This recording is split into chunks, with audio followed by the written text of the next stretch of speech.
Okay, we were speaking earlier about killing grandma to save the stock market, essentially the calculation that Donald Trump seems increasingly comfortable making and erring on the side of the stock market instead of grandma.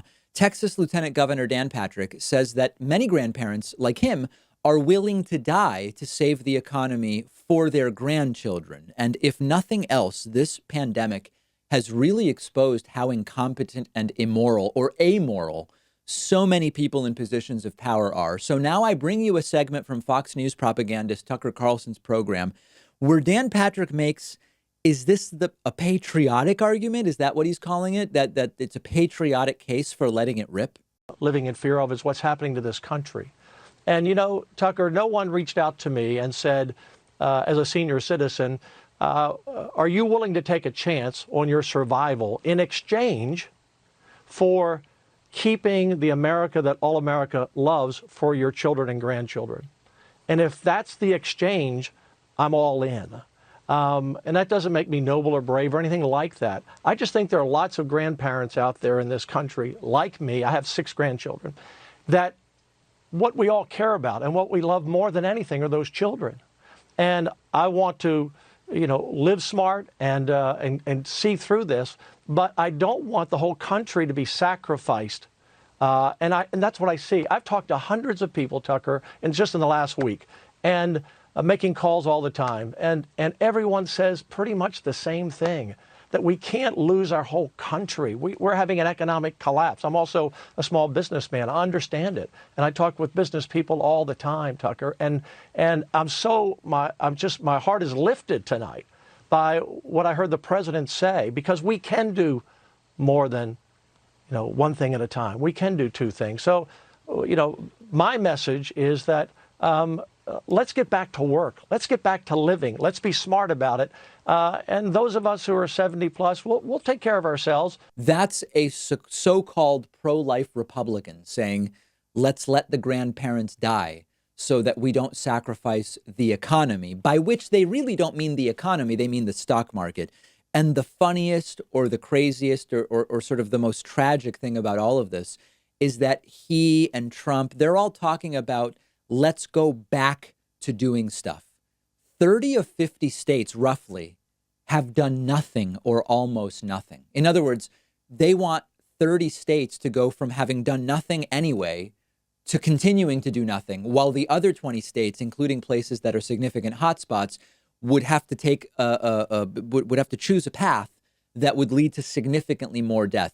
It's only been like a week. I'm like 8 days in now to the self-isolation, and we've already got Trump and others saying, let's let more old folks die in order for the stock market to recover, in order to not take as big of a GDP hit as what we are undoubtedly going to take, in order to prevent as big of an unemployment increase as we clearly are going to see on April 3rd when the March unemployment numbers are announced.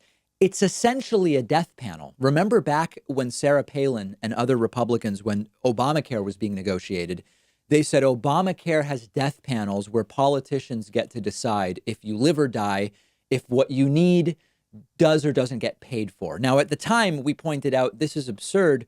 We already have death panels, which are called insurance companies. Insurance companies already decide, is this treatment or that treatment considered medically necessary? Does this treatment or that treatment get covered by insurance? We already had what is and continue to have what is essentially a death panel. But the more absurd part of this is they're essentially saying, we've decided some old people have to die. It's a death panel to save the economy, by which they mean the stock market. How is this going to play, by the way, with Fox News's own disproportionately older audience? I mean, in all seriousness, I'm wondering about that. And then moreover, you know, Lieutenant Governor of Texas, Dan Patrick, if he wants to sacrifice himself, maybe there's something to talk about. But he's deciding for other people. He's deciding we should sacrifice lots of grandparents for the sake of the economy and the economy for our grandchildren, as he says. It's actually almost cultist. Surrender your life to the Trump stock market which now, by the way, is a net decline. Donald Trump's major accomplishment, as he claimed for the first 3 years of his presidency, was the stock market. Now, all along, we knew that stock market growth under Obama had actually been better, stronger, bigger than under Donald Trump. Now he doesn't have that. And you've got people like Dan Patrick saying, I would sacrifice myself, and many grandparents would, volunteering essentially unknown and faceless grandparents as he knows them or doesn't know them in order to save the economy, meaning pump the stock market so Trump can claim that he did something for the country while he was president. It sounds very much like the opposite of small government, deciding to sacrifice grandma for the stock market. But of course, it seems that that is no longer the priority of small government conservatives. Today's program is made possible in part by our sponsor, Identity Guard, giving my audience 33% off when you use the link underneath this video.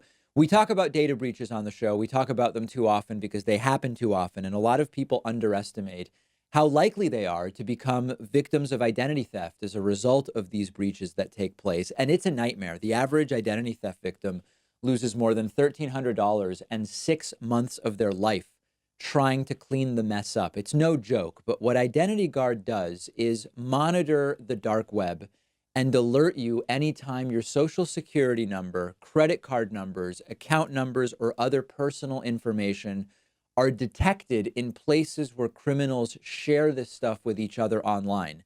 They also detect red flags like changes to your bank accounts or your credit scores, and you'll get an alert as quickly as in a few seconds. If you do become a victim of identity theft, Identity Guard sets you up with a dedicated support team who will take what would normally be a very stressful situation and turn it into something as easy as possible to resolve. And you'll be covered for up to $1 million of reimbursement for stolen funds. Identity Guard plans start at just $8.99 a month. But the David Pakman Show audience will instantly get 33% off by using the link underneath this video. You'll also get access to Identity Guard's browser extension, which protects you from phishing attempts, unsecured websites, other types of attacks just while you're browsing around online.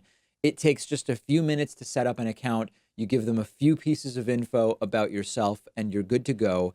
The identity theft headaches are often completely avoidable if you have a service that's protecting you from it and will help you to deal with it if something were to happen. And Identity Guard is the most trusted one out there. It's already affordable, but you'll save an extra 33% when you use my link, which I've put in the description right underneath this video.